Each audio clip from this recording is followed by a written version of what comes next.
Okay. हरे Krishna everyone, welcome. और हम लोग 1 महीने के बाद दोबारा मिले। Welcome welcome. So now what we are going to do, we are going to start a new section, new series of talks। और कृष्णा मर्सी मैंने इतना कवर किया था लास्ट टॉक के अंदर भक्ति रसामृत सिंधु में। I think that is sufficient enough for the time to practice. Basics हमने डिस्कस कर लिए थे, और बेसिक्स में क्या क्या हमें ध्यान देने की बातें उन्होंने भक्ति रसामृत सिंधु में बता दिया था। उसके बाद का सेक्शन भी है, रागानुगा भक्ति पे है। उसके बाद भाव भक्ति, प्रेमा भक्ति। So I think may be in the future classes हम कभी उसको डिस्कस करेंगे डिटेल में। और I think that can be more of class after 1.5 to 2 years। तो उसमें यह है कि all of you can also grow over period of time, so that we can discuss on those subject matter more deeply, right? Now, yesterday I took some input from each one of you on the WhatsApp group। तो आप सबने अपने group के अंदर वो भेजा था, अपने अपने ओपिनियंस। कुछ ने भेजा था, कुछ ने, बहुत लोगों ने पर्सनली भी भेजा था मेरे को। और फिर पोलिंग भी की थी, पोलिंग में भी कुछ निकल के आया था। तो टेकिंग ऑल थॉट्स, जितने भी थॉट्स थे सबको इंक्लूड करते हुए, सबको कंबाइन करते हुए, आई जस्ट थॉट कि we can start with something very very very beautiful। And what could I find out is on your screen, the prayers of Kunti, Maharani Kunti की प्रार्थनाएं। What is so special and how does it covers all our things which we have, which all of you have shared in your groups? पहली चीज तो ये भागवतम का essence, क्योंकि महाभारत एक ऐसा शास्त्र है जो हमें बखूबी धर्म सिखाता है। धर्म के बहुत सारे बड़े बड़े प्रिंसिपल्स हैं और अलग अलग सेक्शंस में हैं जो हमें पढ़ने सुनने को मिलते हैं। इसके अलावा उस महाभारत का सार भी हमको पता गीता है, और उसी महाभारत में ऐसे कई इंसिडेंट्स हुए हैं जो शायद हमें ना भी पता हो, लेकिन वो महारानी कुंती की प्रार्थनाओं से बहुत अच्छी तरह जुड़े हुए हैं। और कहाँ वहाँ पे कृष्णा एक बड़ा सेंट्रल रोल प्ले करते हैं, उसको हम बहुत रिलेट कर पाएंगे अपने लाइफ में। सो ऑल इन ऑल कई सारे एस्पेक्ट्स हैं जो हमारे इस प्रेयर्स ऑफ कुंती में कवर होंगे, क्योंकि महारानी कुंती की प्रार्थना इतनी टचिंग है कि करीब करीब 26 वर्सेस के अंदर उन्होंने अपने हृदय के उद्गार को प्रकट किया भगवान के आगे। इसमें अपनी पूरी पास्ट हिस्ट्री से लेकर के, भगवान के तत्व से लेकर के, उनके लाइफ में भगवान ने क्या डिफरेंसेस क्रिएट किए, वो सब उन्होंने बहुत अच्छे से समझाया हुआ है। और हमारे कई सारे day to day challenges, problems, lifes के, रिलेशंस के, फिलॉसफी को लेके बहुत अच्छी चीज़ें क्लियर होंगी इसके अंदर। और बहुत ही बेसिक बात बोलूँ मैं तो हमें ये भी क्लियर होगा how to pray. It's very important. As a devotee we should be always praying to Krishna. ये हमें एक्चुअली हमें समझना पड़ेगा। We always have to pray, we have to learn how to pray, because when we learn how to pray ना, we get connected with Krishna. When we get connected with Krishna, we know how we love to Krishna, कैसे हम कृष्ण से love कर सकते हैं, कृष्ण से प्रेम कर सकते हैं, है ना। So that's a very very beautiful section. So before I start, I will just request, how many of you have read these prayers? You can raise your digital hand. In that, whether you have read through Bhagavatam or through a book called Prayers of Kunti, which is a transcription uh, of the lectures which Prabhupada gave in Mayapur, है ना। मायापुर में Prabhupada lectures के ट्रांसक्रिप्शंस में आता है। So how many of you have read first? So my first question, तो आप लोग हाथ रेज कर सकते हैं। You can raise your digital hand, so I can get the best idea. Accordingly, I will be able to give it. Okay, what I can see on my screen is 3 devotees. Okay, so most of you are not aware. Okay, no issues. Okay, okay, done, done, done. Good. Okay, you can put your hand down. My request again, devotees के साथ, कि अगर devotees are comfortable and can keep their cameras on still in front of them, तो आपके चेहरे देख के motivation मिलता है क्लास देने का। हमें लगता है कि कोई ऐसे भक्त हैं जो सुन रहे हैं। जब चेहरे देखते हैं तो हमें समझ में आता है कि चलो हम किसी व्यक्ति से बात कर रहे हैं, नहीं तो सब स्क्रीन ब्लैंक होती है सामने। So try as much as you can, ठीक है, जितने लोग कर सकते हैं। अच्छा है, हर क्लास में रखेंगे तो अच्छा रहेगा, इससे इंटरेक्ट करना बड़ा आसान हो जाता है। Okay, let's go further. So prayers of Kunti. So today what I'm going to do, I'm going to go slow, and we are going to cover every week few very very important aspects of the prayer. We are not going to run through. We are going to have a very deep study of these prayers, and along with it, we will be also um, diving deep into some of the stories of Mahabharata, some of the stories where we can learn a lot of things.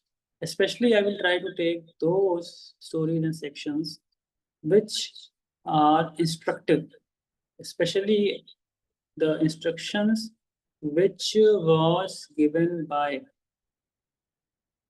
Bhishma Pitama, Bhishma Dev to King Yudhishthir. He gave to King Yudhishthir. He gave. So बहुत सारे पर्व हैं, बहुत सारे धर्म हैं जो उन्होंने समझाए थे.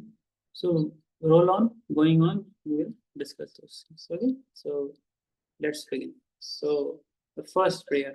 So what I am going to do.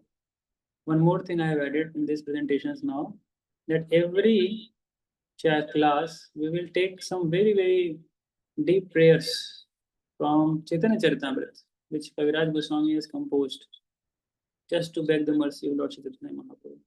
One prayer I normally recite before the beginning of the class, and that prayer is the first verse of the Chaitanya Charitamrita.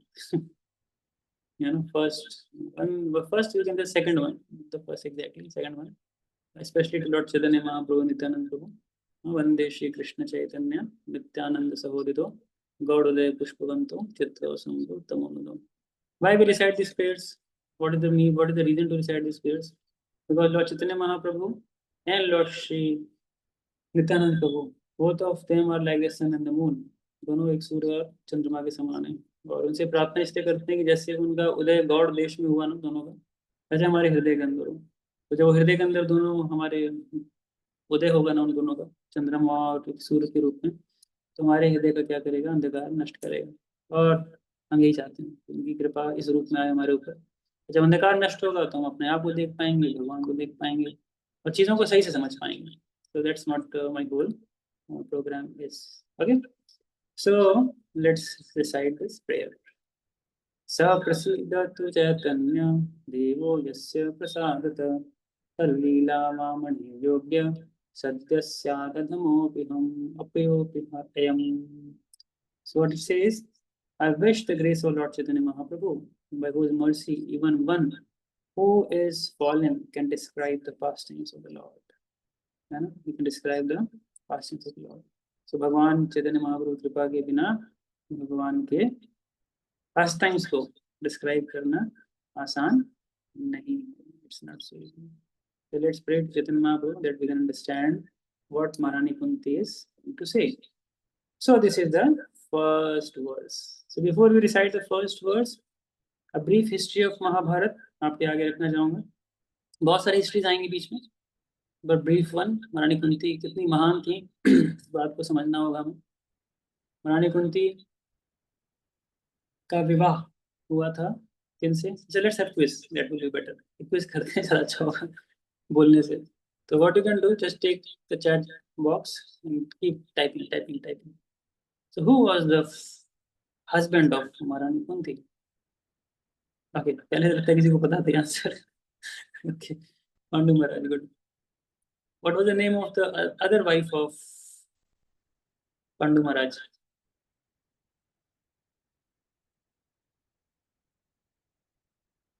Another wife of Pandu Maharaj.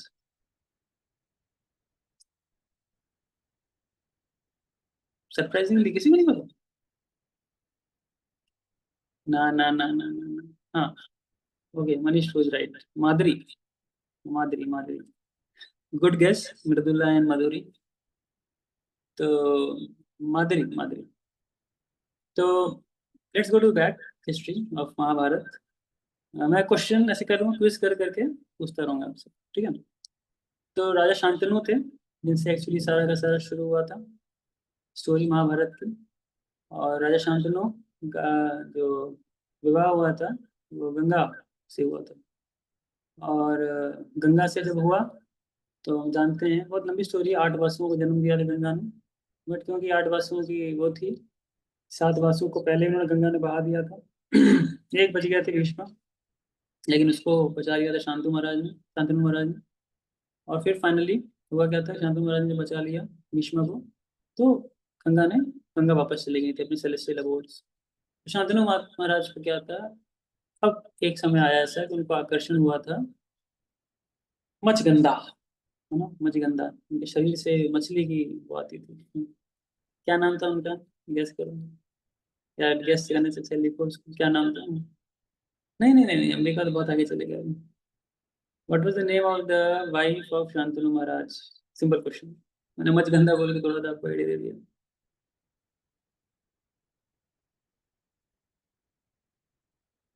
एक और clue दे देता हूँ, व्यासदेव।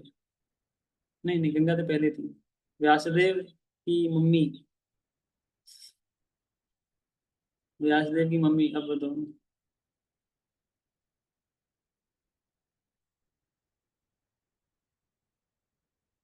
व्यासदेव की mother.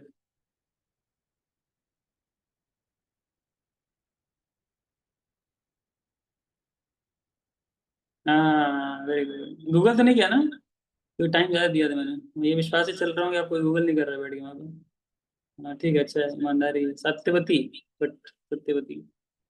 तो सत्यवती का क्या हुआ था फिर मतलब, कि सत्यवती विवाह तो करना चाहती थी, बट उनके जो फादर थे उन्होंने मना कर दिया था कि मैं अपनी बेटी के साथ रिश्ते नहीं करूंगा, क्योंकि ऑलरेडी तुम्हारा पुत्र है भीष्मा, पहले भीष्म नाम था, देवव्रत नाम था।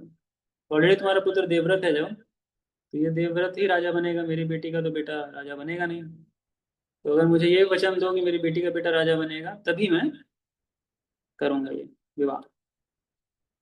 तो शांतो महाराज ना कर दिया, नहीं कोई बात नहीं, बनेगा तो देवव्रत ही राजा, क्योंकि बड़ा वो है। लेकिन ये बात जब देवव्रत को पता चली, तो उन्होंने अपने पिता को शादी कराने के लिए एक बहुत ही कठोर वाव लिया। मैं बहुत फास्ट फॉरवर्ड चल रहा हूँ, इसके बहुत सारे और भी डिटेल्स हैं, बट जस्ट बिकॉज हम फोकस टीचिंग्स पे कर रहे हैं इसलिए थोड़ा फास्ट फॉरवर्ड चल रहे हैं। तो क्या किया उन्होंने, हिट व्हाट ही डिड, उन्होंने सत्यवती इस सब की कंडीशन रखी थी शांतनु महाराज के आगे, तो शांतनु महाराज ने तो मना कर दिया, पर देवव्रत ने बोला मैं आजीवन क्या रहूंगा, ब्रह्मचारी रहूंगा आजीवन, विवाह नहीं करूंगा, तो विवाह ही नहीं करूंगा। और जहाँ तक बात है राजा की, वो राजा भी नहीं रहूंगा। बोलने में भी देखें, ये दो चीजें बोली, ना मेरी संतान कभी आएगी जीवन में, ना तो मैं कभी राजा बनूंगा, दोनों चीजें बोली उन्होंने। और जब ये बोला द्वापर के समय, तो देवताओं ने ऊपर से वर्षा की, क्योंकि उन्होंने बड़ी भीष्म प्रतिज्ञा ली थी, इसको प्रतिज्ञा बहुत भीष्म है ब्रह्मचर्य का पालन करना। तो उन्होंने ऊपर से क्या किया, वर्षा की फूलों की, और वहीं से आवाज आई भीष्मा भीष्मा भीष्मा। तब से उनका नाम भीष्मदेव पड़ गया है, कई लोग कॉमन भाषा में भीष्म पितामह ही बोलते हैं। जब ये बात बढ़ी, तो शांतनु महाराज को उन्होंने कन्विंस किया, आप विवाह करिए, आगे बढ़ी। और विवाह हुआ आगे, उनके बाद उनकी संतानें हुई, संतानों में सत्यवती की पहली संतान भी थी पराशर मुनि से, ये लंबी स्टोरी है, कैसे थी क्या थी, ऐसा नहीं था कि कुछ चरित्र उनका खराब था सत्यवती का, पहले के समय था ऐसा है। ये सुन के थोड़ा और लगेगा कि लोग ऋषियों से अपनी संतानें चाहते थे, ऐसा था। तो पराशर मुनि से उनको व्यासदेव प्राप्त हुए थे सत्यवती को। तो लेकिन फिर वो आगे जा करके वो अपने तपस्या के लिए चले गए थे व्यासदेव, तो इसलिए वो किसी को पता नहीं था इस बात के बारे में। जैसे कुंती के साथ भी आएगा, कुंती की स्टोरी में जब आएंगे तो उनके भी ऑलरेडी पांच, तीन पुत्र तो थे ही, ये चौथा पुत्र भी था कर्ण, जो सूर्य से प्राप्त था, लेकिन वो भी एक कह सकते हैं ऐसी घटनाक्रम प्राप्त, घटना ऐसे एक घटना के द्वारा प्राप्त था जो उन्होंने एक्सपेक्ट नहीं किया था कैसे वो बच्चा होगा, क्योंकि उनसे विवाह नहीं हुआ था कुंती माता का। नंदलेस, तो स्टोरी लाइन बढ़ती है फिर। सत्यवती को दो पुत्र होते हैं, चित्रांगद के चित्रवीर, ये दोनों ही एक दुर्घटना में मारे जाते हैं गंधर्वों के द्वारा। तो ये पूरा का पूरा जो राज्य था हस्तिनापुर का, ये पुत्र विहीन हो चुका था। और ऐसा नहीं होता था किसी को भी राजा बना देते, जो राजसी परिवार में जन्मा होता था उसी को ही राजा बनाते थे। कारण क्या था, क्योंकि ऐसी ही जीवात्माएं जन्म लिया करती थी उस समय, जो कि उस वर्ण व्यवस्था को पालन करती थी। तो पहले के समय जन्म बहुत बड़ा आधार होता था वर्ण व्यवस्था को चलाने के लिए। कलयुग में तो नहीं होता है, कलयुग में संभव नहीं है, कलयुग में तो कहा है कलौ शूद्र संभव। तो ये बात बहुत महत्वपूर्ण है, इसको समझिएगा थोड़ा सा ध्यान से। तो अब बच्चा कहीं से भी नहीं हो सकता, ना कहीं से हो सकता है, ना दोनों राजा रह गए। और रानियां तो थी, रानियों की शादी में जानते, काशीराज की तीन पुत्रियां थी, अम्बा, अंबिका, अंबालिका। और भीष्मदेव ने शादी भी कराई थी बहुत जोरदार तरीके से, तीनों को किडनैप कर लिया। बाद में पता चला कि एक्स्ट्रा आ गई है तो अम्बा को छोड़ दिया। अम्बा बहुत वो हो गई कि मेरे को कौन अपनाएगा, क्योंकि किसी ने एक्सेप्ट करके छोड़ा है मुझे, तो कोई एक्सेप्ट करेगा नहीं मेरे को। तो फाइनली अम्बा ने मरते मरते ये श्राप दिया था कृष्ण को, मैं तुम्हारी मृत्यु का कारण बनूंगी अगले जन्म के अंदर, जो आगे जाके शिखंडी बनती है अम्बा। तो अंबिका अम्बालिका, अंबिका अम्बालिका से फिर आगे जाके सत्यवती बुलाती है व्यासदेव को, व्यासदेव से अंबिका से जन्म होता है धृतराष्ट्र का, अंबालिका से जन्म होता है पांडु महाराज का, और उनकी जो दासी थी वो दासी से जन्म होता है विदुर का, तो विदुर व्यास पुत्र थे। तो ये तीन होते हैं, फिर इनकी संतानें होती हैं, कौरव हैं, पांडव हैं, और पूरा कौरव पांडव पे ही ये पूरा महाभारत रचा हुआ है। महारानी कुंती का बहुत विशेष स्थान था, क्योंकि राजा पांडु के गुजर जाने के बाद जो दो पत्नियां थी माद्री और कुंती, उसमें से एक माद्री जो थी वो नहीं सह सकती थी अपने पति का जो एक विरह है, वियोग है। पहले के समय क्या था कि स्त्रियों के अंदर बहुत सतीत्व था, सतीत्व की भावना थी, तो वो अपना जीवन अपने पति के बिना सोच नहीं सकती थी, उनके लिए उनका पति सब कुछ होता था। इसलिए ये सब बातें आज हम सुनते हैं, पति परमेश्वर है, पति ये है, पति वो है। तो ये बहुत इंपॉर्टेंट प्रिंसिपल है, क्योंकि जब हम स्त्री धर्म के ऊपर आएंगे आगे आने वाले सेक्शंस में, तो थोड़ा चर्चा करेंगे स्त्रियों का क्या धर्म होना चाहिए। एटलीस्ट हमें आइडियल्स पता हो, फॉलो करना आपके ऊपर है, लेकिन पता जरूर होना चाहिए क्या है, क्या आइडियल्स होते हैं इसके। तो जब बात आगे बढ़ती है तो अ, माद्री बोलती है कि मैं तो नहीं सहन सकती पांडु महाराज का विरह, तो मैं तो उसी चिता में प्रवेश कर जाऊंगी जिस चिता में पांडु महाराज के शरीर को डाला जाएगा। तो ये सती प्रथा होती थी, सती मतलब सती प्रथा होती थी जिसमें कि स्त्री अपनी स्वेच्छा से शरीर त्यागती होती, जबरदस्ती नहीं त्यागा जाता था, ऐसा नहीं था कोई जबरदस्ती किया जाता। तो कुंती महारानी उदाहरण थे, कुंती महारानी पीछे रह गई थी इन बच्चों का देखभाल करने के लिए।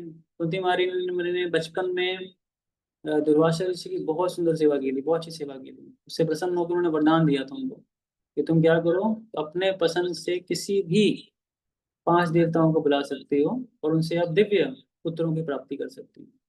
तो बचपन में खेलते खेलते उन्होंने उस मंत्रों को इस्तेमाल कर लिया गलती से, तो उस मंत्रों से सबसे पहले उन्होंने उपासना की थी सूर्य देव की तो सूर्य से प्राप्त किया था उन्होंने कर्ण को लेकिन क्योंकि विवाहित नहीं थी, समाज में ये देखा जाता है कि अविवाहित स्त्री से बच्चे का जन्म हुआ है तो समाज बहुत धिक्कार करता है, तो उन्होंने त्याग दिया था कर्ण को। अब देखिए बहुत सारे मॉरल प्रिंसिपल्स भी आएंगे महाभारत के अंदर, तो हम सब रिजॉल्व किया जाएगा इसको, समझेंगे, बहुत इंपॉर्टेंट है।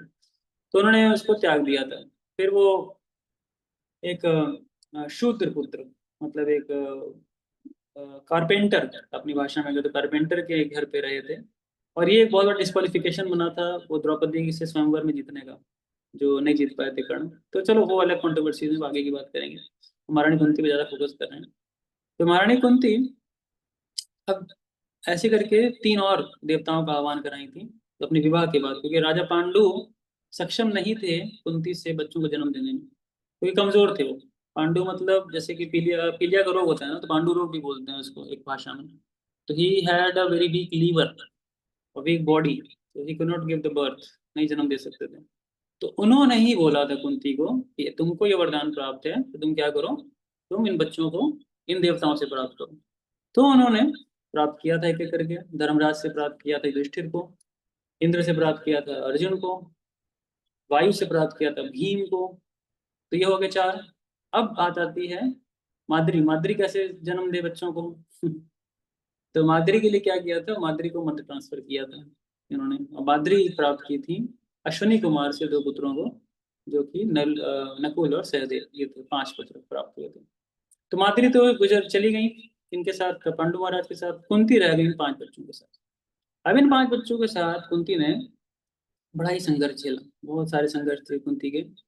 और वो कुंती महारानी खुद अपनी प्रार्थना में बताएंगे, तो मैं जब आऊंगा तो वहाँ पे प्रार्थना में डिटेल में आपको बताऊंगा कि कैसे वो संघर्ष रहा महारानी कुंती का, वो खुद बताएंगे इस बात को आगे प्रार्थनाओं में। बहुत सुंदर वर्ष आएगा। विशान महाग्नि पुरुषाद दर्शनात् असत सभ्यावन वास कृच्छ्रित मृदे मृदे अनेक महारथास्त्रितो दौड़ शास्त्र सरे रविरक्षित। बहुत सुंदर वर्ष है, ऐसे हमें ना सारे वर्ष याद कर लेने चाहिए महारानी कुंती की प्रार्थना होगी, बहुत अच्छा मेडिटेशन रहेगा मेरे लिए। रोज एक वर्ष याद करिए, हमारा समय थोड़ा सीमित है, नहीं तो मैं सोच रहा था क्लास में शुरुआत के 10 मिनट थोड़ा वर्सेस भी डिसाइड करना या याद करना सीख सकते हैं। वर्सेस याद करना मुश्किल नहीं है, देखो जैसे एक सामने वर्स है आपके, इसको याद करना हो ना, तो आप इसको एक एक शब्द को 10 बार बोलो, नमस्ते नमस्ते नमस्ते नमस्ते, ऐसे करते रहो, वो वर्ड बैठ जाएगा जहन में आपके। फिर पुरुषम पुरुषम पुरुषम ऐसे करिए। फिर त्वाद्यम त्वाद्यम त्वाद्यम, ईश्वरम ईश्वरम ईश्वरम, प्रकृति प्रकृति प्रकृति, परम परम परम। अब पूरा एक सेक्शन उठाओ अनुष्टुप छंद में ना। तो नमस्ते पुरुषम त्वाद्यम, नमस्ते पुरुषम त्वाद्यम, ऐसे करते करते आप जाओगे। फिर ये 8 10 बार इसको रिसाइट कर लिया। ईश्वरम प्रकृते परम, ईश्वरम प्रकृते परम, ईश्वरम प्रकृते परम, अलक्ष्यम सर्वभूतानां, अलक्ष्यम सर्वभूतानां, अलक्ष्यम सर्वभूतानां, अंतर्बहिरवस्थितम्, अंतर्बहिरवस्थितम्, अंतर्बहिरवस्थितम्, है ना। अब पूरा कर लो। नमस्ते पुरुषं त्वाद्यम्, ईश्वरं प्रकृतेः परम्, अलक्ष्यं सर्वभूतानां, अंतर्बहिरवस्थितम्। बहुत सुंदर है। मीटर्स को रिसाइट करो, सारी मेंटल पीस हो जाएगी, शांति। शांति की जिसको तलाश है, आप रोज गीता का एक चैप्टर पढ़ो। ना शांति आई तो बोलो, लेकिन आराम से बैठो, शांति से बैठो और रिसाइट करो। इन मीटर्स के अंदर, इन छंदों के अंदर स्पेसिफिक मीटर्स होते हैं, उसमें रिसाइटेशन होती है, अलग अलग प्रकार के मीटर्स होते हैं। जैसे अभी हमने अनुष्टुप छंद के गाए, आगे लंबे वर्सेस आएंगे उसमें शार्दूल विक्रीडतम, मंद क्रांता, वसंत तिलकम, बड़े सुंदर सुंदर ये छंद होते हैं। इसको रिसाइट करने से ही आनंद आ जाएगा।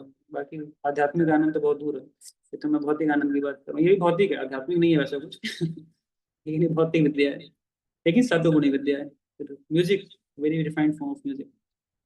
तो अब कुंती मनानी इन पांचों बच्चों को, और बहुत सारे संघर्ष, बहुत सारी चीजें, वो सारी बातें करेंगे आगे। अंत में जाके ये प्रार्थना शुरू कब होती है। तो पूरा महाभारत का युद्ध हो गया और पांडवों में राजा युधिष्ठिर राजा बन चुके हैं। तो अब क्या हो रहा है, भगवान श्री कृष्ण अपने धाम को, अपने द्वारका धाम की ओर प्रस्थान कर रहे थे। भगवान इतने केयरिंग हैं, इतने लविंग हैं, उनको अपने भक्तों के साथ रहने में बहुत अच्छा लगता है। Loves to stay with devotees. नहीं, कभी कभी लीला ऐसी करते हैं कि मैं जा रहा हूँ, ऐसे दिखाते हैं कि मैं रथ पे चढ़ गया हूँ और मैं जा रहा हूँ। जैसे जैसे यहाँ देखोगे आप इस पिक्चर के अंदर, है ना, रथ पे चढ़ गए हैं और जा रहे हैं। सब प्रार्थना कर रहे हैं, भगवान रुको रुको रुको रुको। वैसे भगवान रुक गया, कई बार रुक गए थे जितनी बार बोलो भगवान उतर जाते हैं दोबारा से। लेकिन इस बार बैठे तो महारानी कुंती बोली नहीं नहीं, इस बार मत जाओ, आपको हाथ जोड़ रही है। और हैं तो बुआ जी, बुआ हैं, उम्र में बड़ी हैं, लेकिन फिर भी बहुत विनम्र प्रार्थना करती हैं। और अच्छा, उसकी प्रार्थना के बाद क्या होता है, भगवान सही में उतर भी जाते हैं। भगवान रुकते हैं यहाँ पे। और रुकते क्यों हैं? एक बड़े कॉज के लिए रुकते हैं, कि युधिष्ठिर महाराज को काउंसलिंग करनी थी युधिष्ठिर महाराज बहुत परेशान थे, इतने लोग मारे गए, इतना कुछ हो गया। तो वो एक बहुत सुंदर सेक्शन है भीष्म पितामह का, आगे आएगा। तो महारानी कुंती की प्रार्थनाएं, सबसे पहली प्रार्थना है श्रीमद् भागवतम की, सबसे पहली प्रार्थना। और सबसे पहले ही प्रार्थना है भागवतम की। तो देखो, व्यासदेव ने सबसे ऊंचा स्थान दिया है माता को, और दूसरा सिखाने के लिए भी दिया है कि भक्ति इतनी महान और इतनी प्रबल होती है। किसी परमहंस की प्रार्थना नहीं है पहले, दो परमहंस ग्रंथ है ये ये जो ग्रंथ है, कौन से ग्रंथ है ये? परमहंस ग्रंथ है। ना निर्मत सरनाम जो होते हैं उनके लिए ग्रंथ है। इतना ऊंचा ग्रंथ है श्रीमद् भागवतम। लेकिन उसके अंदर उन्होंने किसी परमहंस की प्रार्थना नहीं डाली, सबसे पहली प्रार्थना डाली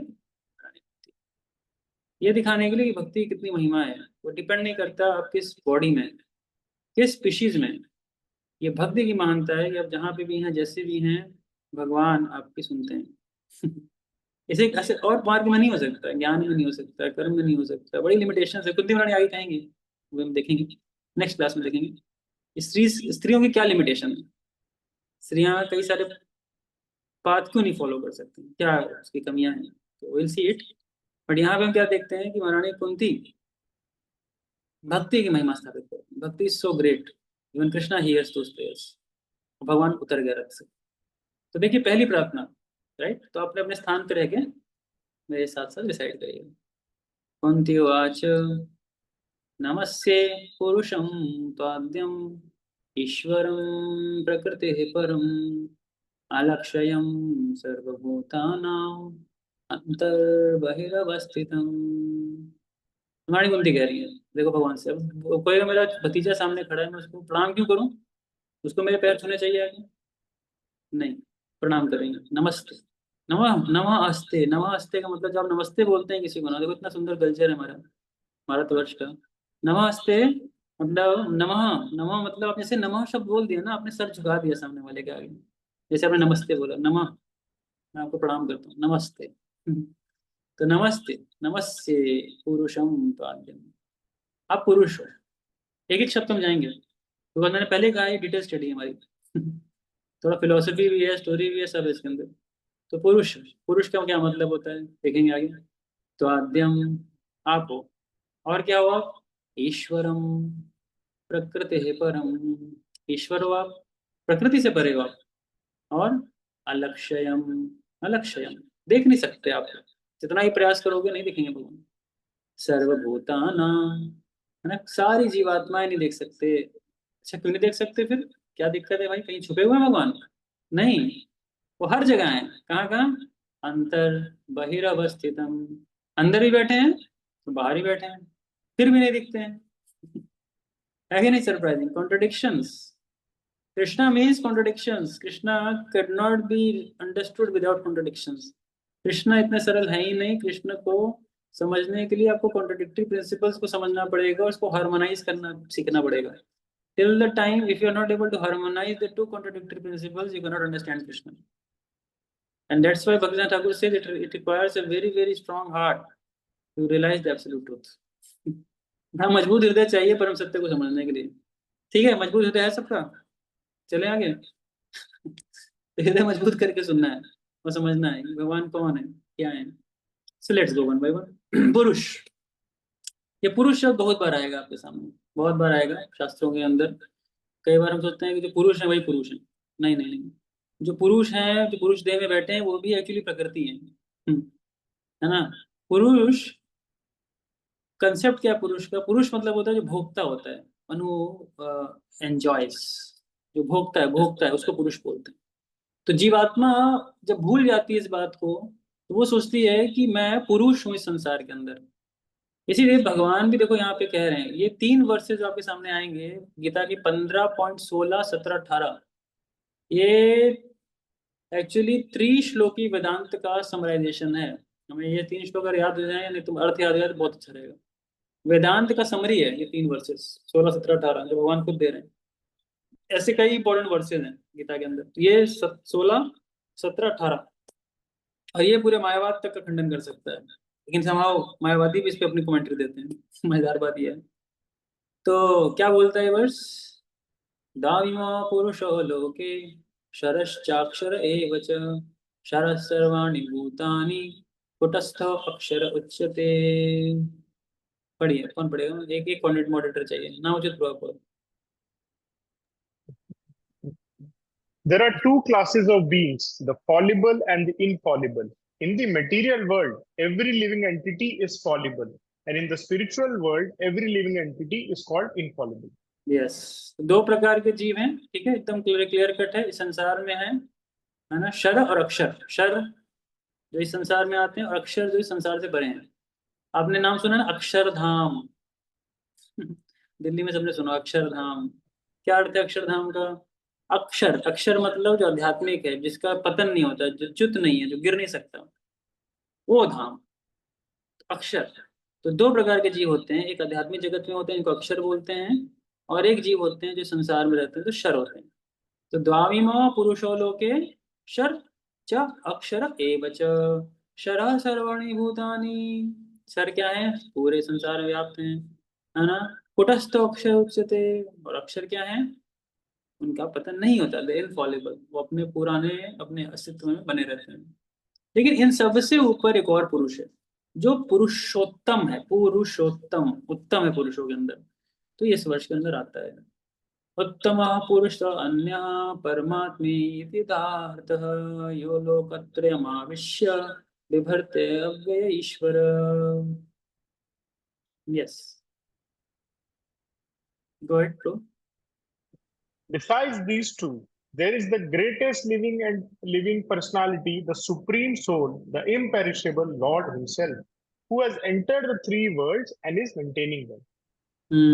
तो भगवान जीव नहीं है, ही इज पुरुष तो अन्य। हाँ, पुरुष तो अन्य का मतलब एक और पुरुष है, बड़ा सरल है ना, संस्कृत कठिन नहीं है। इन दोनों के अलावा एक अन्य पुरुष है। उसको उसको कैसे डिफाइन करते हैं? उत्तम तो है ही, उत्तम पुरुष, और परमात्मेति, परमात्मा रूप में हृदय में हर किसी के निवास करते हैं। लोकत्रयमाविश्यम, तीनों जगत में व्याप्त विभक्तम अव्यय ईश्वर। तो अव्यय है, अव्यय मतलब इनएग्जॉस्टिबल, खत्म नहीं हो सकते भगवान, is not finished, is not finished. तो ये बहुत इंपॉर्टेंट है, इस बात को समझिएगा, ये बहुत इंपॉर्टेंट फिलोसफी है जो महारानी कुंती कह रही है कि उत्तम पुरुष है ना, उत्तम पुरुष is different from the normal जीव। अब क्या कहते हैं आगे? यस्मादक्षरमतीतोऽहम् अक्षरादपि चोत्तमः अतो अस्मि लोके वेदे च प्रतितः पुरुषोत्तमः। Because I am transcendental, beyond both the fallible and the infallible, and because I am the greatest, I am celebrated both in the world and in the Vedas as that supreme person. Yes, कोई कह सकता है कि अच्छा, वो पुरुष तो अन्य जो आपने पीछे बोला था वो वही तो नहीं है जो क्षर जीव है, अक्षर जीव है, सॉरी, जो अक्षर जीव है वही तो है। तो भगवान ने तीसरे वर्ष में क्लियर कर दिया, नहीं नहीं नहीं नहीं, हाँ, यस्मात् अक्षर अतीतो हम अक्षरादपि चोत्तमम्। I am different, Baba, beyond both the fallible and the infallible. And because I am the greatest, I am celebrated both in the world and in the Vedas as that supreme person. तो मैं अलग हूँ बाबा, मेरे को इनके साथ मत जोड़ के देखो, वो जीव अलग हैं और मैं अलग हूँ। We are different, we are not same. तीन लोग हो गए ना, एक क्षर जीव हो गया, एक अक्षर जीव हो गया, और एक पुरुष तो अन्य हो गया, right. I just need 1 minute break, बस 1 मिनट में ज्वाइन करता हूँ just.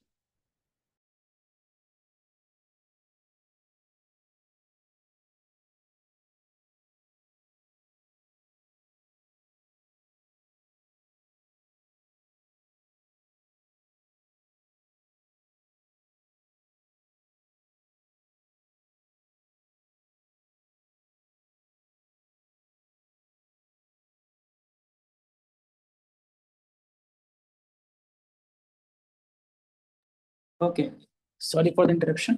So this is purush. आपको कभी भी ये पुरुष शब्द आए, आपको खाली ये 3 वर्सेस उठाने हैं and just go on explaining it, that's all. तो पुरुष वेरी इंपॉर्टेंट। ये बात क्यों महारानी कुंती कह रही है? Just to explain the difference between herself and Krishna. तो किसी भी प्रार्थना में सबसे पहले हमें संबंध ज्ञान स्पष्ट होना चाहिए। मैं कौन हूँ, भगवान कौन है। क्योंकि लोग जबरदस्ती भगवान के गले चपट जाते हैं जाके। चपटने का मतलब होता है जाते ही सबसे पहले मेरे कान्हा, मेरे लाला, मेरे बालक, ये वो। बाबा मजे की बात ये भी है कि लोगों को संबंध भी नहीं पता है भगवान से क्या है। क्या संबंध है? कभी वो उनके लाला हैं, कभी वो उनके भाई हैं, कभी वो कुछ हैं, कभी कभी वो कुछ हैं। वो क्या है, हम क्या हैं, कुछ नहीं पता। The best and the very standard way of doing the thing is understand the Sambandha Gyan, the Tattva Gyan. Who am I and who is Krishna? So he is a Purusha, but a very exalted Purusha. Purushottama. So that is Purusha. Another word what Mother Kunti uses is Ishvara. Very famous words, right? Brahma Samhita. Ishvara Paramaha Krishna Satchidananda Vigraha Anadiradir Govinda Sarva Karana Karanam. Yes. Krishna, who is known as the Govind, is the supreme Godhead.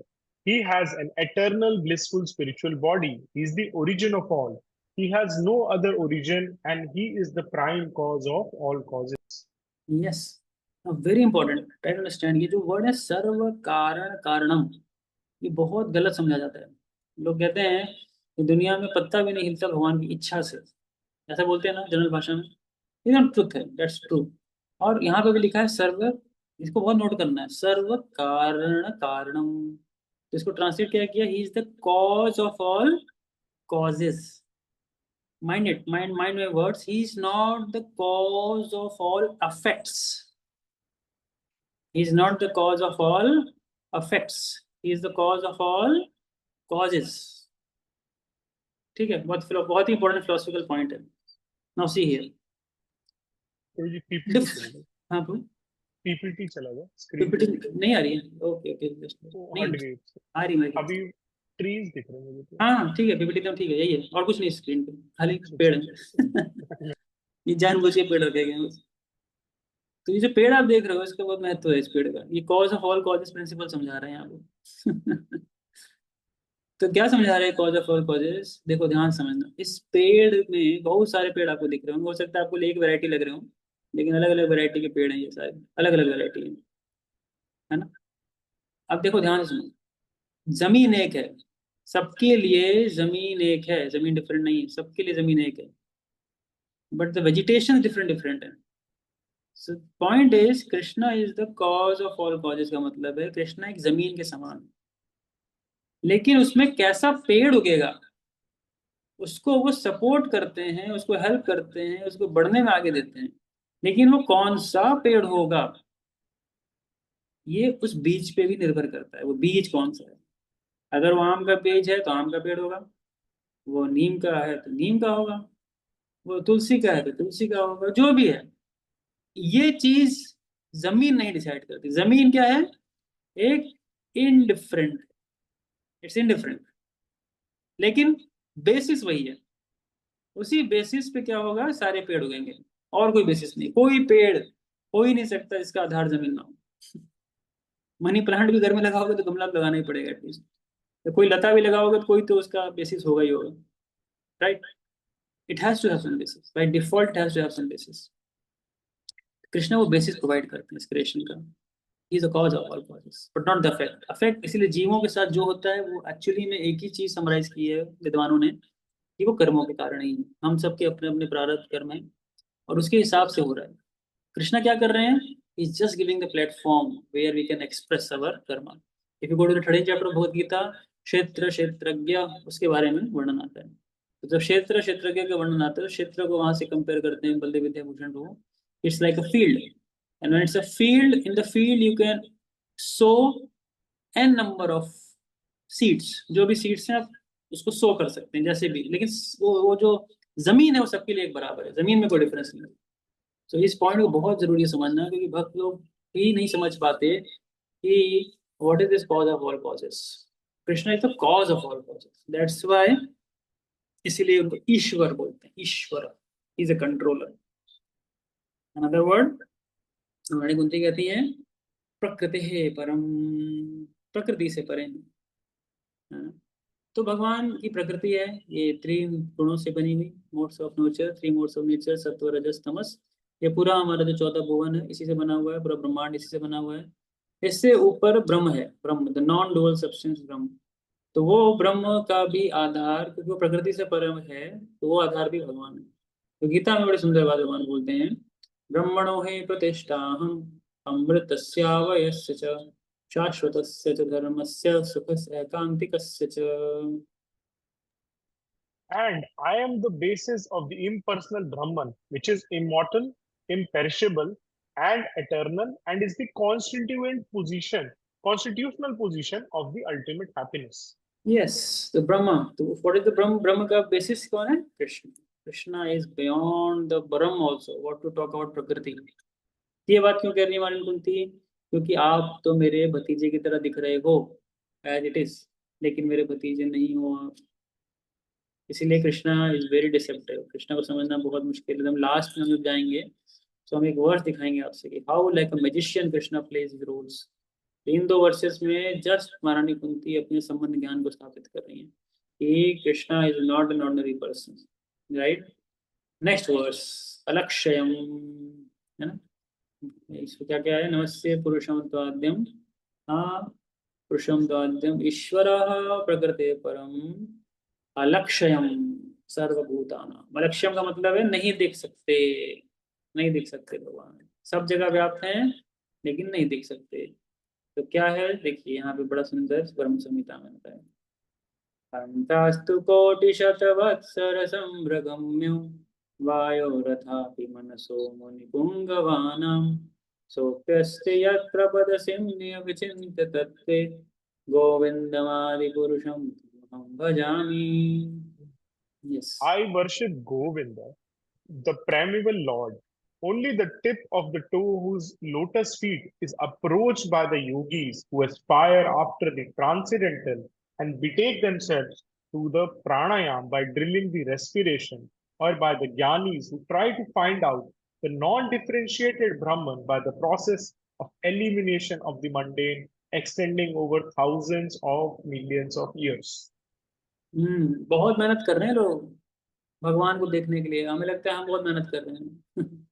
देखो ऐसी मेहनत हम नहीं कर पाएंगे। पहली मेहनत देख लो क्या है। सांसों को इतना कंट्रोल कर रहे हैं। यहाँ तो हम खाने पीने को कंट्रोल करते हैं, सोचो। एक कार्तिक को लेकर हम कितने गर्वित हो जाते हैं, नहीं प्रभु जी हमने मीठा छोड़ दिया। वाह रे वाह, क्या कमाल कमाल का त्याग किया बाबा आपने, है ना। हम एक ही टाइम खाए थे, हम रोटी दाल पे टिके थे। हम लोग जो आश्रम में किए वही एग्जाम्पल दे रहे हैं। और क्या क्या था, और फल में है, पानी पे है, ये किया है वो किया है, इतना गर्व हो जाता है। तपस्या का अपना अलग अहंकार है। जो हमने कितना तपस्या किया है। ये तपस्या तो हम कर ही नहीं सकते, सामने लिखिए। सांसों को रोकना रोक सकते हैं, सांसों की तपस्या कितने लोग कर सकते हैं। सांसों की तपस्या सबसे अच्छी है तपस्या। जितने कम हवा लोगे उतने हेल्दी रहोगे। दिल्ली में तो खास करके, दिल्ली में खास करके ये चीज बहुत हेल्प करेगी आपको।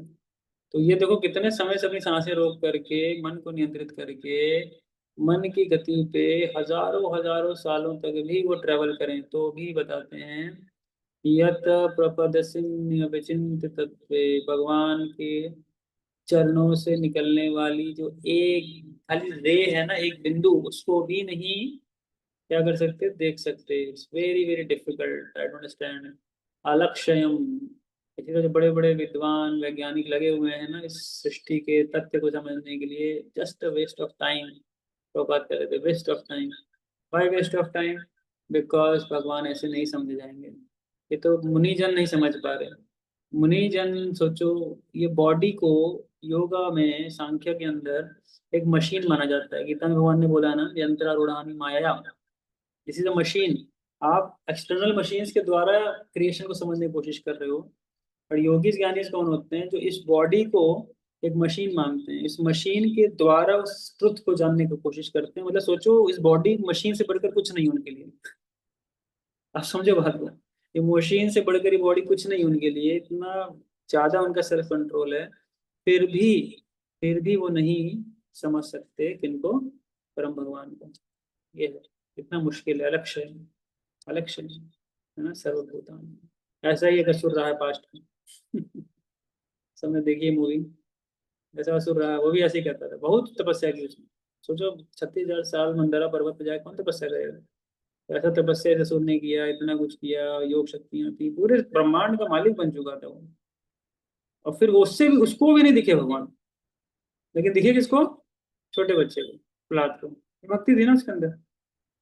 और यही बात ये सुखदेव गोस्वामी बोलते हैं, सत्यम विधातुम निज भृत्य भाषितम, व्याप्तिं च भूतेषु अखिलेषु चात्मनः, अदृश्यता तति अद्भुत रूपमुद्वहन्, स्तंभे सभायं न मृगं न मानुषम्। To prove that the statement of his servant Prahlad Maharaj was substantial. In other words, to prove that the Supreme Lord is present everywhere, even within the pillar of an assembly hall, the Supreme Personality of Godhead, Hari, exhibited a wonderful form never before seen. The form was neither that of a man nor that of a lion. Thus hmm. the Lord appeared. हाँ हाँ, Thus, कोई thus the Lord appeared in his wonderful form in the assembly hall. देख रहे हैं। यहाँ लिखा है अदृश्यता। ये cannot be seen, अदृश्यता। हाँ, अति अद्भुत रूप। इतना अद्भुत रूप था भगवान का, सोचिए। हाँ, अद्भुत रूपम, न न स्तंभम न सभायम, है ना। बड़ी सुंदर बात है। भगवान प्रकट हुए स्तंभ से। स्तंभ सभायम, न मृगम न मानुषम, ना तो मनुष्य ना तो सोचो कहाँ से हम देख पाएंगे? कुंत पुराण इतनी ही विनम्रता से कह रही है, अलक्षयम सर्वभूतानाम अंतर्बहिरवस्थितम, it's very very impossible, we can not see, we can not see. कोई कहेगा फिर क्यों नहीं देख पा रहे महारानी कुंती? अब बताइए क्यों नहीं देख पा रहे, क्या कारण है हम नहीं देख पा रहे? तो अब कारण बताएंगे क्यों नहीं देख पा रहे। तो बड़ा सुंदर वर्ष। माया जवनिका छन्नम अज्ञाधोक्षजमव्ययम् नालक्ष्यसे मूढदृशा नटो नाट्यधरो यथा। Being beyond the range of limited sense perception, you are the eternally irreproachable factor covered by the curtain of deluding energy. You are the invisible to the foolish observer, exactly as an actor dressed as a player is not recognized. Yes, कारण है इसका, कारण क्या है? एक पर्दा डला हुआ है आंखों के आगे सबके, उसको कहते हैं माया जवनिका छन्नम। जवनिका कहते हैं पर्दे को। तो वैसा माया का पर्दा डला हुआ है ना, तो होता क्या है, भगवान वैसे ही अधोक्षज हैं, इंद्रियों से नहीं देखे जा सकते, अव्यय हैं, नेगोस्टिबल हैं। तो ना लक्ष्य से मूढ़ा, बुद्ध बेवकूफ या मूर्ख व्यक्ति नहीं देख सकता भगवान, नहीं देख सकता। वो हो सकता है सामने डांस कर रहे हैं, नटो नाट्य धरो यथा, he is dancing on the stage and you can never recognize who the person is. That's the beauty of Krishna. इसीलिए बहुत कम लोग इस बात को मानते थे कि भगवान श्री कृष्ण भगवान है। आज ही नहीं मानते, बहुत असुर हैं ऐसे। असुर इतने हैं तो कृष्ण पे बड़ी बड़ी व्याख्यान दे देंगे। प्रभुपाद बोलते थे there are so many commentaries on Gita but hardly anybody mentions Krishna. Krishna का कोई लेना ही देना नहीं उस गीता में। कोई ब्रह्म समझा रहा है, कोई आत्मा समझा रहा है, कोई कर्म समझा रहा है, कोई ज्ञान समझा रहा है, कोई काल समझा रहा है। ओ सब समझा दिया उसने कृष्ण को छोड़ के। तो कृष्ण क्या है? कृष्ण तो ब्रह्म है ना, खाली वो प्रकट होता है। आप भी कृष्ण हो, हम भी कृष्ण है, सब कृष्ण है। क्या हो गया? किसी के अंदर वो गुण थे तो प्रकट हो गए। भगवान कृष्ण की कुंडली की पूरी अध्ययन करते हैं लोग, तो बताते हैं केतु यहाँ बैठा है, राहु यहाँ बैठा है, चंद्रमा देखो इधर बैठा हुआ है, और विषव राशि के हैं भगवान। तो ऐसे तो किए ही थे, लंपट थे ही भगवान। शुक्र की राशि थी तो लंपट तो होना ही था। जब लग्न में ही शुक्र बैठा है तो लंपट होगा ही व्यक्ति। तो देखो राशिला की, सुराजा रानी की, एकदम उनके पास हर तथ्य है, इससे भगवान की लीला को दिखा सकते हैं। आप भी नहीं समझ पाओगे क्या है। ऐसे मूढ़ हैं वो, मूढ़ जिसको भगवान बोलते हैं, गधे गधे, अपनी भाषा में गए तो गधे, डोंकीज। सामने सामने नाटक कर रहे हैं भगवान, नृत्य कर रहे हैं, लेकिन व्यक्ति पहचान नहीं सकता। बहुत मुश्किल है, इट्स वेरी डिफिकल्ट। हम सबको लगता है शायद जानते हैं भगवान को, लेकिन भगवान ने ये बात बोली है गीता के अंदर, है ना। ना हम प्रकाश सर्वस्य योग माया समावृत मूढ़ोऽयं न विजानाति लोको मामजमव्ययम्। यस। Sorry, one second.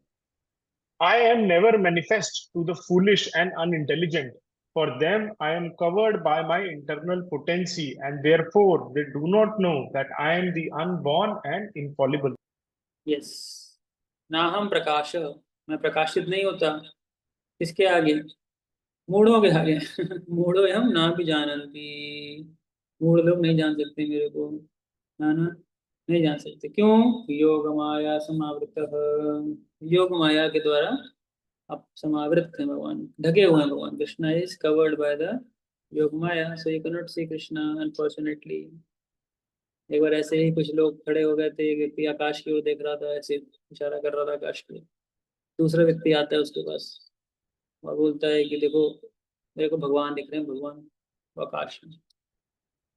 वो भी देखता है, बोलता है भाई मेरे को तो नहीं दिख रहा। तो वो ध्यान से देखो, वो दिख रहे हैं बादलों के पास मेरे को। वो बोलता है भाई कहाँ दिखा रहा है, कुछ नहीं दिख रहा है मेरे को। तो पहला वाला व्यक्ति बोलता है चलो मत परेशान हो, कोई बात नहीं, वैसे ही भगवान ने कहा है, जो मूड होते हैं ना, बेवकूफ होते हैं, उनको वैसे ही मैं नहीं दिखता हूँ। तो कहते हैं नहीं नहीं नहीं नहीं नहीं, ऐसा नहीं है, वो देखो देखो बादल नीचे उनकी बांसुरी दिखी मेरे को, वो देख रहे हो, फिर वो चेहरा दिख रहा है मेरे को ऐसे। हाँ ये तो पूरे दिख गए, अब तो पूरे दिख गए, वो देखो पूरे दिख गए, दोनों को दिख रहे हैं। तीसरा आता है, बोले क्या देख रहे हो भाई, दोनों के दोनों। तो बोले भगवान को देख रहे हो, देखो भगवान बादल में। भगवान कहाँ है? भगवान बादल में। तो कहेंगे अरे नहीं दिख रहे, दिख तो रहे सामने हो।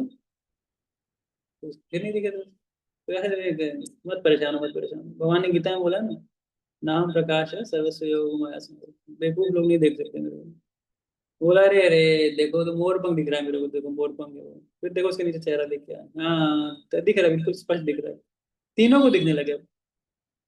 ऐसे करते करते पूरी रेल लग गई और सबको दिख रहे हैं। तो ये होते हैं मॉडर्न फिलोसफर्स, मॉडर्न थिंकर्स। क्योंकि वो अपने को बेवकूफ नहीं दिखाना चाहते, इसलिए वो कुछ ना कुछ ऐसे इंटरप्रिटेशन आपको दे देंगे जिससे कि आप भी विश्वास कर लोगे शायद इनको भगवान दिख रहे हैं। लेकिन ऑब्वियसली भगवान इतना आसान नहीं देखना, इट्स इम्पॉसिबल, महारानी बनती कह रही है ना। इन मूढ़ों का वर्णन भी आता है, लेट्स सी ये मूढ़ होते कौन हैं? पढ़िए। Who is Muda? And yet there is a class of men with demonic mentality who are always reluctant to accept the Lord as the supreme absolute truth.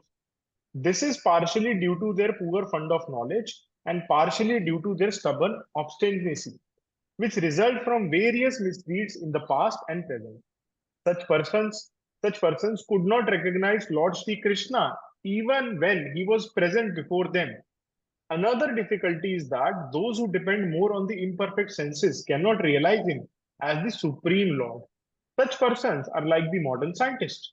They want to know everything by their experimental knowledge, but it is not possible to know the supreme person by the imperfect experimental knowledge. He is described herein as the Adhokshaja, or beyond the range of experimental knowledge. All our senses are imperfect. We claim to observe everything and anything, but we must admit that we can observe things under certain material conditions only, which are also beyond our control. The Lord is beyond the observation of sense perception. Yes, तो इसी के words के पर्पट में श्री प्रभुपाद ये बात बोलते हैं। तो science can claim many thing, science can claim many thing, ये कर रहे हैं, वो कर रहे हैं, ऐसा कर रहे हैं, but is a big bluff, big bulb.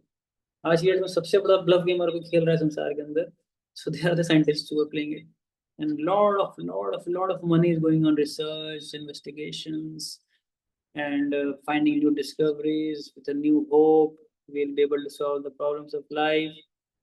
Impossible. We cannot know Krishna by all the scientific approaches. And mind it, the countries are investing billions and billions of dollars into this investigations and research work, and all are proving to be fake. Not to say, but there was one person, you know, Stephen Hawking. किन लोगों ने Stephen Hawking के नाम सुना है? ये digital hand, एक दो, बस कहीं सुना नहीं। ओके, 3 4 5, ठीक है। ये जिनको नहीं पता है, ये महाजन है, महाजन। They are mahajans of the modern time, modern time, and he has written 2 books on this. One is The Brief History of Time, very popular bestseller. और somehow इस व्यक्ति ने अंत में जाके ये बात बोली इस बुक के अंदर कि there is some divinity behind every cause of this world. अच्छा बात था, मान लिया उसने, बट सेकंड बुक में जाके उसने साफ साफ नकार दिया उसको। And when he died, people were having so much empathy, so much deep emotions. Oh, he left, he died, मर गया बेचारा। पर एक डिवोटी ने आर्टिकल लिखा था, we should not be sorry about it because just the machine broke down, nothing else. Just the machine broke down.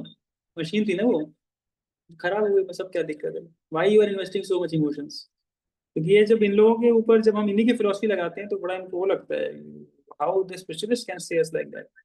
अरे आपके लिए तो ये मशीन ही थी ना, मशीन बंद हो गई, अब नहीं चल रही है, और क्या है? क्यों रो रहे हो इतना, क्यों दुख मना रहे हो, क्यों मेरे मम्मी मेरे पापा, क्यों मेरा ये, क्यों मेरा वो? No no way, no sense it makes. नहीं एग्री करो, एग्री करते हो ना आप लोग? संसार जो मशीन है, हम सब मशीन्स हैं, हम सबका अपना एक प्रोग्राम है जिसके थ्रू हम वर्क कर रहे हैं दुनिया के अंदर। So if the machine broke down, अरे भाई वाई वी शुड सो। लेकिन आज दुर्भाग्य इतना है कि सही में मशीन टूटता है तो लोग रोते हैं, अगर फोन टूट जाए, लैपटॉप खराब हो जाए, तो where people are really very very upset. The point is we cannot understand by this approach. यही अप्रोच कई बार हम अप्लाई करते हैं भगवान को समझने में, but we have to be really humble and submissive and take the shelter of the holy name of Krishna, the shelter of the Srimad Bhagavatam. And when we have taken the shelter, and when you have taken the shelter with the full humility, the scriptures are so powerful, the holy name is so powerful, it reveals you, it reveals का मतलब होता है जितना आपको आवश्यक है ना उतना आपको समझा देगा स्क्रिप्चर उस टाइम पे। स्क्रिप्चर्स और चिंतामणि वो आपको उतना समझा देगा जितना आपकी जरूरत है, कितना ध्यान रखना है। इसलिए डोंट फोर्स द स्क्रिप्चर्स ज्यादा समझने के लिए। जितना आपको समझाना है वो सब समझाएगा आपके अंडरस्टैंडिंग के हिसाब से। That's one beauty and this is a very very beautiful verse. ये भगवान की सुप्रीम एक्टिंग को दिखाता है। तो मैं इसके पर्पट को भी पढ़ना चाहूंगा because this purport is so nice. I will just take you to that purport. So when you will see ना, कृष्णाचार्य ठाकुर इतना सुंदर कंपैरिजन करते हैं कृष्णा का, लाइक अ मैजिशियन। एक मैजिशियन आता है, अपना सारा खेल खेलता है, he just goes away। राजन परस्य तनुभृत जननापयाः माया विडम्बनमवेहि यथा नटस्य शिष्टात्मनेदम् अनुविश्य विहृत्य चान्ते संहृत्य चात्मा महिनो परतः साहस्ते। Yes, please read. My dear king, you should understand that the Supreme Lord's appearance and disappearance, which resemble those of the embodied conditioned souls, are actually a show enacted by his illusionary energy, just like the performance of an actor. After creating this universe, he enters into it, plays within it for some time, and at last winds it up. Then the Lord remains situated in his own transcendental glory, having ceased from the functions of the cosmic manifestation. Yes. On the purport, you see it from the second paragraph. बहुत ही अच्छी story है विष्णु ठाकुर बता रहे हैं। In front of Great King, The word word, natasya. the word natasya. The word natasya of an actor or magician is significant here. Srila Vishwanath Chakravarti Thakur tells the following story of a certain magician who exhibits the trick of dying.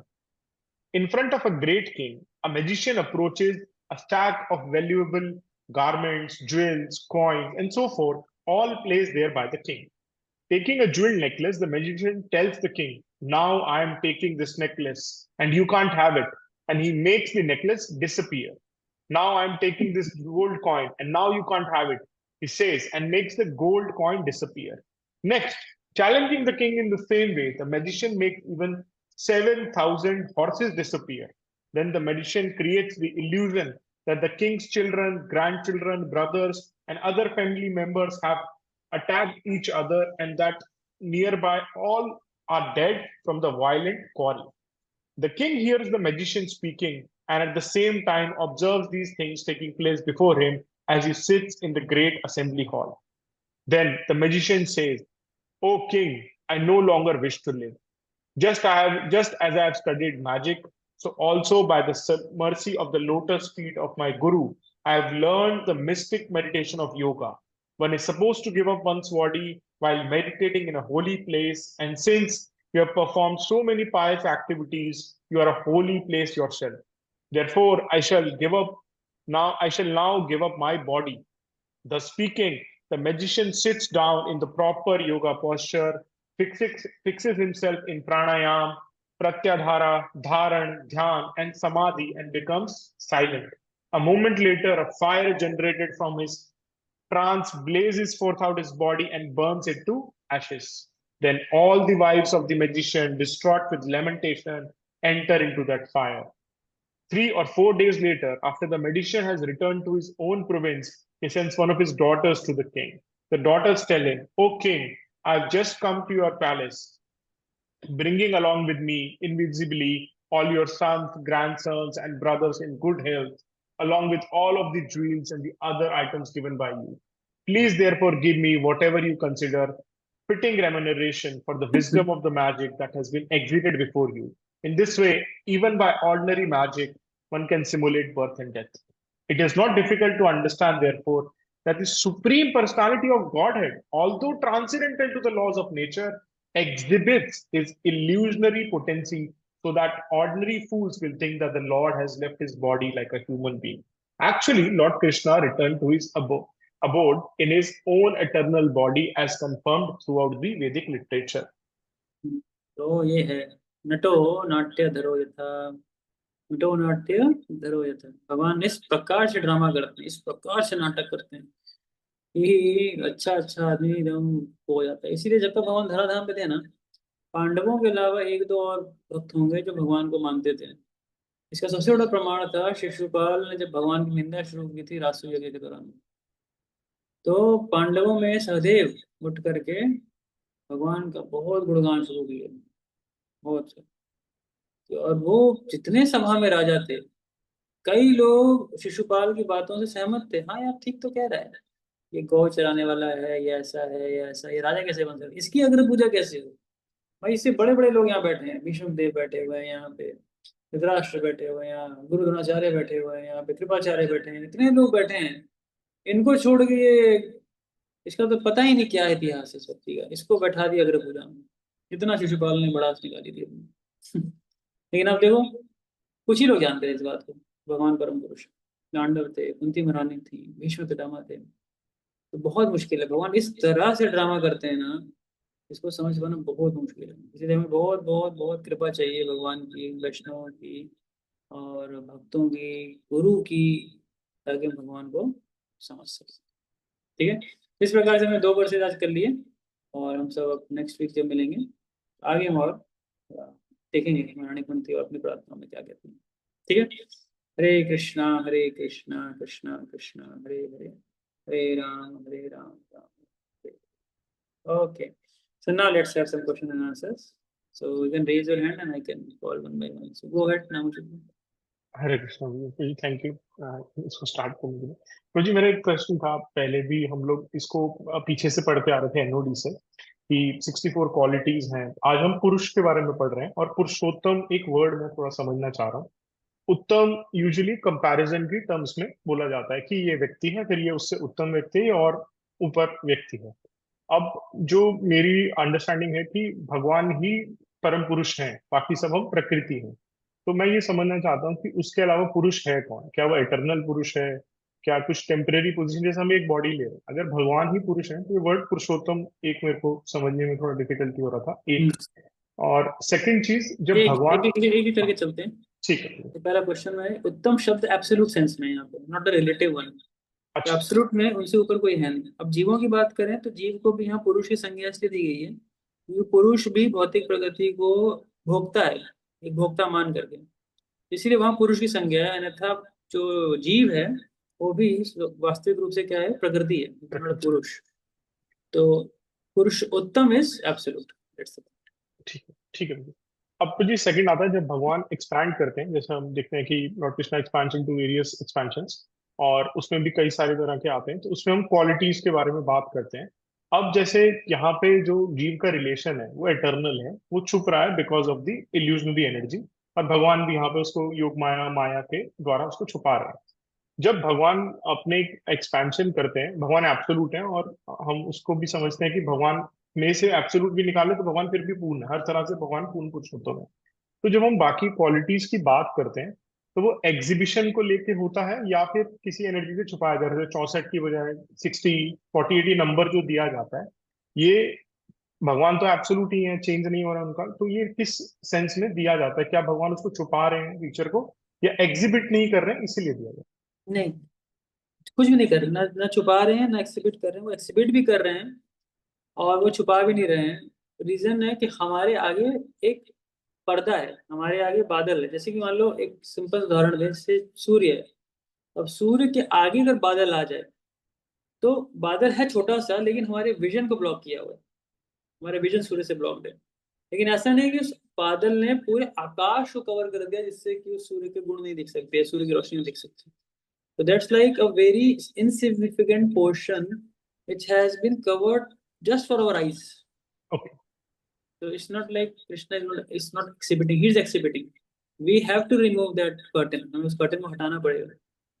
Then it can do it. And महारानी कुंती अपनी आने वाली प्रार्थना में कहते हैं कि किस माध्यम से कर्टन हटता है. They will define the bhakti yoga very beautifully. ठीक है। मुझे एक लास्ट क्वेश्चन है। Yes. हमने तीन तरह से देखा, पुरुषोत्तम भगवान है, फिर शर और अक्षर जीव है, फॉलिबल एंड इनफॉलिबल।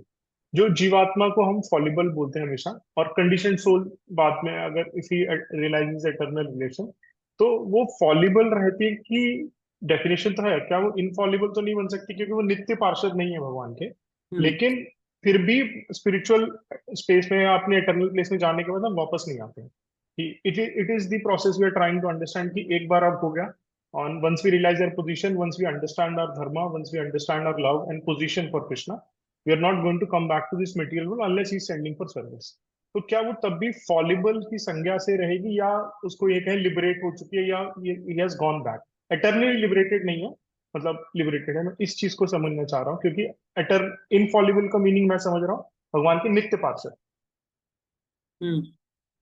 नहीं, इसका अर्थ देखो, ध्यान समझो, ये अपने आप में जो क्वेश्चन है ये वही है कि मुर्गी आई कि अंडा आया पहले, अब निकाल के बताओ कौन खाया पहले। तो ये अपने आप में बहुत बड़े बड़े विद्वानों में बहुत वार्ताएं हुई हैं, बहुत बहस है, बहुत चर्चाएं हैं, दोनों स्कूल ऑफ थॉट्स हैं। और एक चीज बस स्पष्ट है, बात समझने की कोशिश करिएगा, जो हमारे फाउंडर आचार्य ने स्कूल ऑफ थॉट दिया, दैट्स द बेस्ट वन। तो क्षर जीव जो इस संसार में आया है वो अक्षर जीव हो सकता है, it's possible to, we can go back home, otherwise ये पूरे प्रोसेस का मतलब फिर क्या रह गया, back to God, back to God जो हम कह रहे हैं। तो it is possible, first. Second point, एक हायर सेंस में फिलोसोफर्स ये भी कहते हैं कि actually none of the jiva is actually fallen, कोई जीव फॉलन नहीं है, it is not fallen. Jiva is still with the Lord, but he has forgotten his identity and the relation with the Krishna. That's all. भूला हुआ है, भूल गया है, संबंध है भी बट भूला हुआ है, बस उस संबंध को जागृत करना है। और जिस अवस्था में भौतिक संसार में जी रहा है ना, वो एक्चुअली सोई हुई अवस्था है उसकी, इज स्लीपिंग। तो वंस ही वेक्स अप ना, then he would realise that oho I was sleeping. देखो, कोई सो गया इसका अर्थ ये नहीं है कि उसका संबंध खत्म हो चुका है, नहीं है, ऐसा नहीं, पॉसिबल नहीं है। संबंध हमारा हमेशा भगवान के साथ, और we are infallible also, but we purposefully have made us ourselves fallen. Fallible अपने को जानबूझ के बना दिए हैं। अब इस पे नेक्स्ट प्रश्न जो लोग पूछते हैं, फिर हमने ऐसा क्या किया था जिससे हम फॉलन हुए हैं? ये बहुत रिपीटेटिव क्वेश्चन है इसके बाद का, तो इम्पोर्टेंट क्वेश्चन है, बट ये आप तब तक नहीं जान सकते जब तक आप खुद नहीं जागे हैं। इसको मैं एक ही एग्जांपल से देता हूँ कि जब आप सो रहे हो, तो सोते समय you don't know actually where you are, आप उस दुनिया से डिस्कनेक्ट हो चुके होते हो। आप अपने एक सपने की दुनिया होती है जो कि आपके द्वारा बनाई गई है। तो ये दुनिया ऐसी है कि हमने अपने आप बनाई है इसको, we have made this world, हम सब ने बनाया, अपनी अपनी दुनिया बना के हम बैठे हैं। दुनिया कहीं नहीं एग्जिस्ट करती है, तो मन में एग्जिस्ट करती है, और कहीं नहीं एग्जिस्ट करती है, just mind. Try to understand this nature of mind, कि अगर हम अपने सूक्ष्म शरीर से अपने को अलग कर लें, 15 चैप्टर में गीता में ही आया है, मन बुद्धि अहंकार से, then we will able to see the reality beyond this. इससे बड़े कुछ चीज देख पाएंगे, और जागेंगे, जब जागेंगे तो जान जाएंगे क्यों सोए थे, किस कारण से सोए थे। तो ये सब जवाब तभी मिलेगा जब जागेंगे। Thank you. तो अच्छा क्वेश्चन है, बट फिलोसफिकल बहुत है। Okay, okay, any more questions prabhu ji, mata जी?